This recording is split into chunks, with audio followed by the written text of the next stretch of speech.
We're at Better Homes and Gardens and we're talking carports and awnings. I've got Danny here, who is the managing director, the owner, the big king of this whole company, Pioneer Shade Structures. How are you? Very good, thanks. Yourself? Very, very well, mate. Now look, this is a really cool concept, what you do, and you offer a great solution to people that don't want to go down to the old way of putting up a carport, which really doesn't look good. How did you get into this, and what sort of things are you doing with this company? I started off with a friend of mine when we got out of school about 10 years ago. Started working for a different pergola company down in Canberra, and we worked for them for a good few years, and once we knew the industry inside out, we thought, time to set up our own thing, and started off Pioneer Shade. And now I've got a couple of my brothers and a few others working for us. And that's great. Now look, the old days of putting up an old carport, they've changed. Oh yeah, there's a lot of different innovative new products out there now, ours being one of them, and there's some good retractable options, and just people are getting more and more away from the traditional stuff.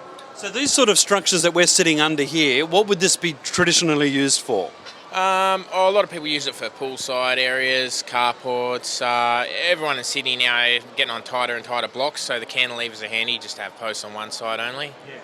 And in terms of weight, are they a heavy structure or are they quite light? Oh, it's steel, but it's all quite light. The trusses are where it gets all its strength from. But nice and light. Now, I've seen a lot of these in the area that I live in, around the inner west, and what I have to say about them is visually they look stunning. And what I like is they come in all these different colours, different patterns. I notice here you've got even different inlays that you can put into the arms of them. Yeah, thanks for that. Because it's all custom made, we can do whatever we like really with the plasma cutting and the design side of things, and it's all Australian made, so it makes it a bit easier. And what about getting approval from the council? Is that do you have to get council permission? It just it depends where it is, and on the council it's sort of a case by case basis. Mostly stuff under 25 square metres you get away with it, but if you're right out in front of the house on it's a streetscape issue, you might have to, but we need to take a look at it. Yeah. And in terms of turnaround, say someone wants to get one in their front of their house now for their cars or whatnot, how long would it take to get one from order to completion? Right now it's about 4 weeks, but it's starting to come in as spring, and shade is a bit seasonal, as you'd imagine, and everyone wants it for Christmas always, so probably push out towards 6 weeks as we get closer to Christmas. And colours, can you choose from a range of different colours, or there's pretty much 3 or 4 stock standard? It's all the frames all powder coated. It's only Dulux Colorbond range, plus there's heaps others with that, and the PVC we've got probably about 15 different odd colours. Right, and so the PVC is actually the roof. Yeah, it's like a structural fabric, and it's all waterproof and got a 10-year warranty on it. Yep. And in terms of cleaning it, are they hard to look after? The top's got a really lacquered coat, so you'd rarely have to clean the top unless it's, say, right underneath a gum tree or something like that. Underneath... Would you gurney gun it with your power washer? Yeah, with just your average household gurney.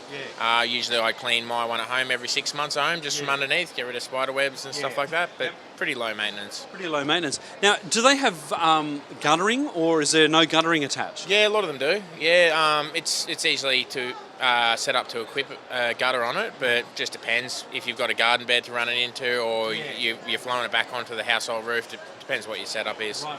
I imagine you could actually put one of these in the backyard around the pool and have a little water tank off the side for your gardens, huh? Yeah. He hasn't thought of that, but there you go. Yeah, it's a new idea. You'll have to patent that one. So what's your favourite one? If someone's wanting to look at this, do you come out and recommend a different series for them based on what they're looking for? Yeah, myself and one of my brothers do the majority of the quoting and designing, so we'll come out and take a look and see what they're trying to achieve and try and give them the best possible design.